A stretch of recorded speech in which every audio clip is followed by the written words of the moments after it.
Political. He said no rush, no worries as far as having him on. He could be as long as we like him. You make me feel so good. You know she's bad, bad, bad, bad boy. You make me feel so good. All right. Hope you're feeling pretty good out there tonight, folks, as we get a little bit of autumn weather moving in here to Central Florida. I am Christopher Hart. You are listening to the American Adversaries 3-hour Sunday evening classic tour. And don't forget, we're, of course, live Monday through Friday with our Drive Time Primetime show from 5 to 7. All right. We're here. We're on FM 105.5 and AM 660. The Answer, you're there. If you want to be a part of what we're doing here, all you got to do is pick up that phone, give us a call, 407-774-8255. Jeff Sinnis is still on the bridge, and General Lucas Paris still has us up on the Pariscope. One more time, how can people check us out on the Pariscope at YouTube? Go to youtube.com, and in the search bar there, type in Adversaries TV, one word. You will see our channel. Click on it. Newest videos are at the top. We have 6 new ones up there already.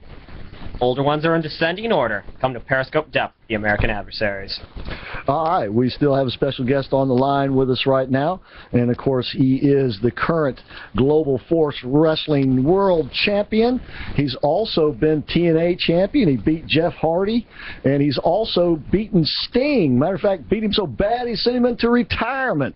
And of course that would be Magnus. Magnus, thanks again for staying through the break with us. Oh, no problem. Thanks for having me. We kind of cut you off. Did you finish your thought there in that last sec? Yeah, I was just saying, to me, if guys are going to, there seems to be a whole lot of people, especially with social media now, everyone's got an outlet to share their opinion, but if you're not going to go and cast a vote, then, it's really a meaningless exercise unless you're going to go and vote, because you've essentially you're sort of spitting in the face of democracy, because there's a lot of people in the world who don't enjoy that freedom, right. And we love to spout that word, freedom, and the first point of freedom in any democratic society is the ability to vote. So you should exercise it. Yeah, absolutely. It's frustrating that so many people just take it for granted that the freedom and liberty that they enjoy now will always be here. But if we're not politically active, it can be taken away at any moment, any given moment. And if what's going on in the world doesn't make that obvious, I don't know what else can. Hey, listen, Magnus, I want to bring in somebody else. This is a woman who wrestled with the Gorgeous Ladies of Wrestling Tour, the Federation, and this would be our California Glow Girl, Sunny, Patricia Summerlin. Sunny, how you doing tonight? I'm good, guys. How are you? Excellent. We got Magnus on the line with us, too. I was listening. Hi, Magnus. How are you? Good. How are you? Good. Very good. Yeah. This world is sad, sad, guys. That's all I got to say. Well, let me ask both of you the same question. Magnus, I'll put it to you first. Of course, this terrorist act happened just last week in San Bernardino, California. The administration, a lot of politicians seem to be timid about calling it what it is, radical Islamic terrorism. What was your opinion of it, and what do you think the government should do about it, if anything? Well, I mean, it's a very difficult question to answer, and when you ask me what the government itself should do about it, because the law enforcement system in itself is very fragmented, and changes from state to state and even county to county. So that's a difficult question to answer. Obviously on a federal level there needs to be, unfortunately, it seems very, very apparent now at this point with the new evidence that that these people were radicalized or whatever and I guess converted or whatever you want to. Sorry, you can hear my son who's decided to join us here on the call. That's okay. That's all right. So, but did you think it was? Did you have a feeling that it was a terrorist act right away? I try to avoid profiling, but based on obviously their name and their ethnic origin, but there's obviously always going to be that concern. I think to me the biggest problem is that I'm a big believer in the law of attraction. And while there's certainly no one person blame. You know, it's been a huge this whole situation we're in now in the Middle East. You know, which is, I mean, let's before we go any further, let's acknowledge one thing, that the Middle East has always been an absolute disaster. Like, there's always been conflict in the Middle East. You can go back centuries. Oh, absolutely. The Middle East is just, it's just something about that area that just doesn't seem to work. But I think that unfortunately with our media, especially commercially oriented news media, is,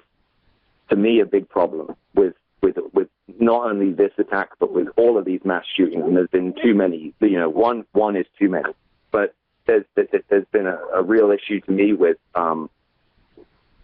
news outlets profiting from these things. And I'm certainly not suggesting that, you know, our capitalist society is to blame for any of this. But there's part of me that watches, you know, when these things happen, these big shootings and stuff, and then within a couple of hours, CNN and, you know, all these other cable news outlets that make money from commercial revenue, suddenly they have graphics loaded up and theme music and all these guests loaded up and talking heads and whatnot. And I'm just thinking, like, how much of this is about the news and about making people aware of what's going on? How much of this is just about profit and just turning this into this bigger and bigger thing, because essentially what we're doing is telling every single person who has an axe to grind, hey, you want to really grind your axe and really show the world that you mean business? Like, take an assault rifle and shoot up a bunch of people. Yeah. You know, and you'll be on the news and everyone will talk about you and everyone will know everything about you. You'll be famous.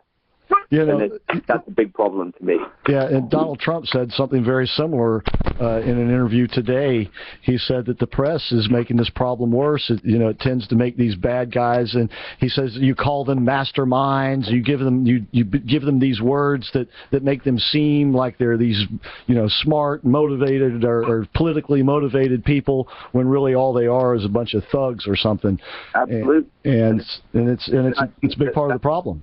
Yeah, and I think that it extends even to, a lot of these cases, the mass shootings, a lot of these, when they then delve into these people's backgrounds, they can be quite often socially awkward and sort of socially isolated, and, or they have some sort of problem, and they might live in that. And, part of that is because we live in an American culture where it's like, this is the land of opportunity. This is where you can make a name for yourself, and I believe in that, and I've enjoyed some of that to a small degree.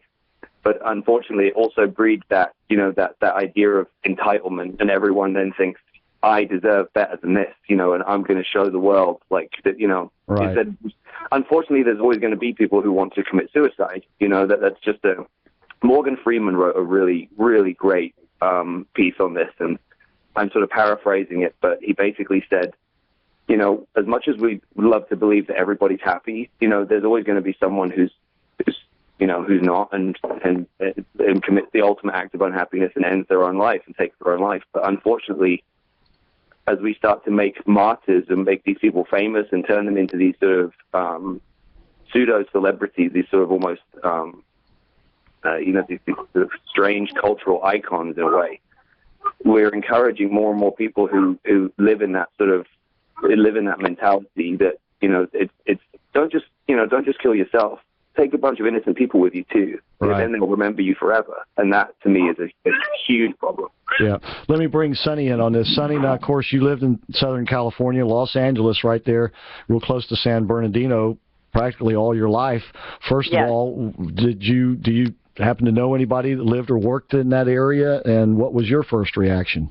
Well, my reaction was, that it was probably a domesticated terrorist act, which was localized, which this individual, Farouk, or Saeed Farouk, was. He was actually from Chicago and born and raised here, pretty much, in Southern California. So, it was a tragedy. I did not know anyone in those offices, but you've got to take the people that they went into. They work there, I guess, right? My understanding.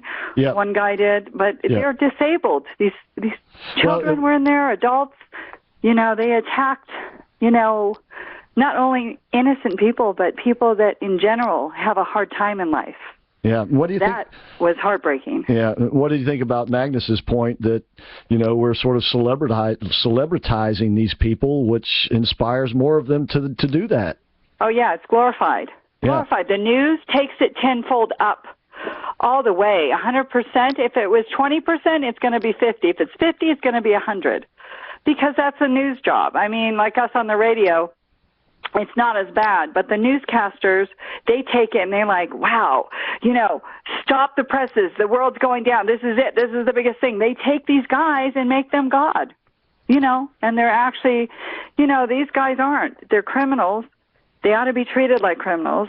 They want to harm us. And personally, what I want to do is stop and put a halt to all the visas and stop the refugee program immediately, because it's only going to get worse. This was the worst since 2000, the 9/11 attack, since September of 2001, guys. I mean, this is Indeed, it crazy. was. Hey, Magnus, let me ask you this, and then I'll put the question to Sonny, too. We heard this week that the NFL, up until 2013, allowed off-duty police officers to carry their firearms concealed into an NFL sporting event as long as they notified the security at the event that they were going to be there and where they would be sitting. In 2013, they stopped the practice. Now the police officers want to reinstitute the practice.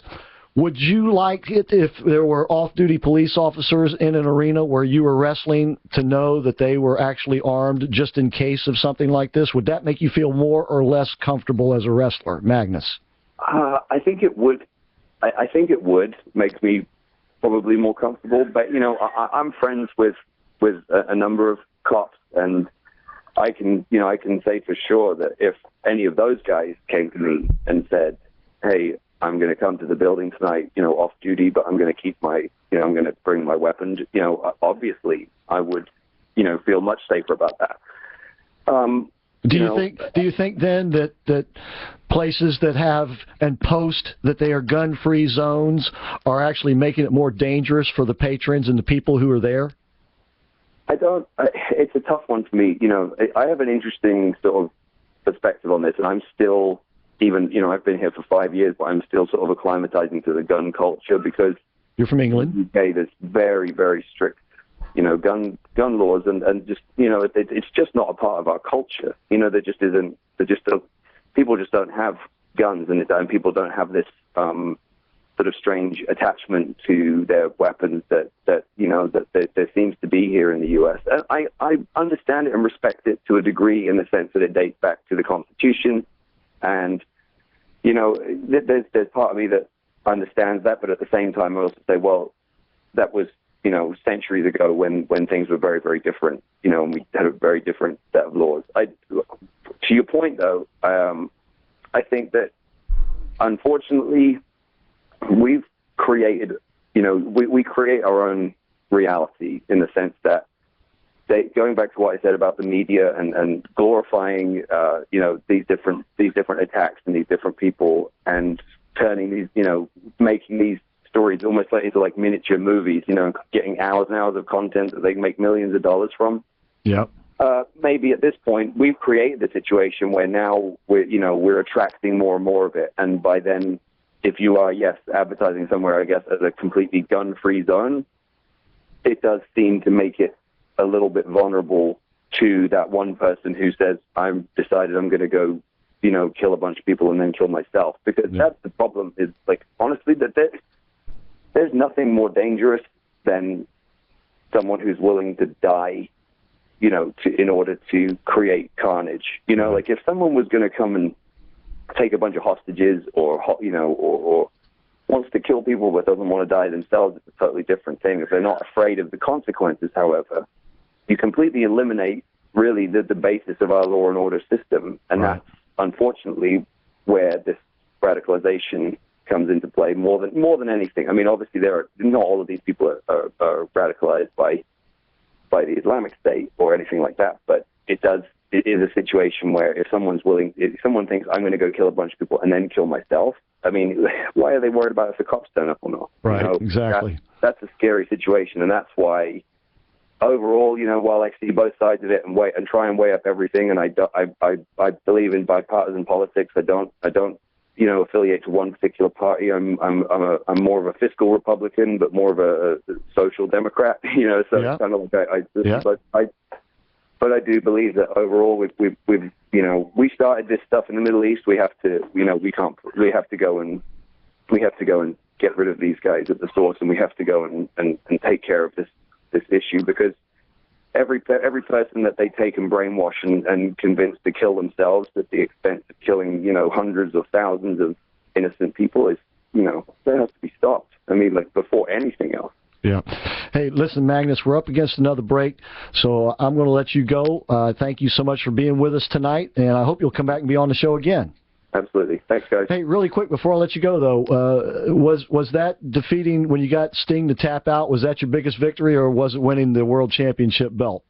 I think for me, on a sort of career level in terms of history, I think getting the victory over Sting is probably the biggest one.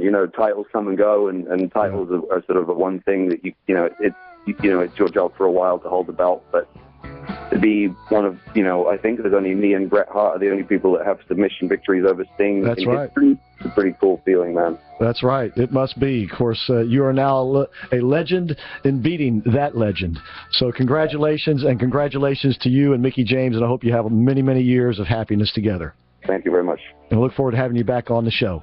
All right. All right. You. That is Magnus. Sonny, we'll have to take a break, but if you'll stay with us through the break, we'll pick you up on the other side, okay? Yes, gotcha. All right. Bye.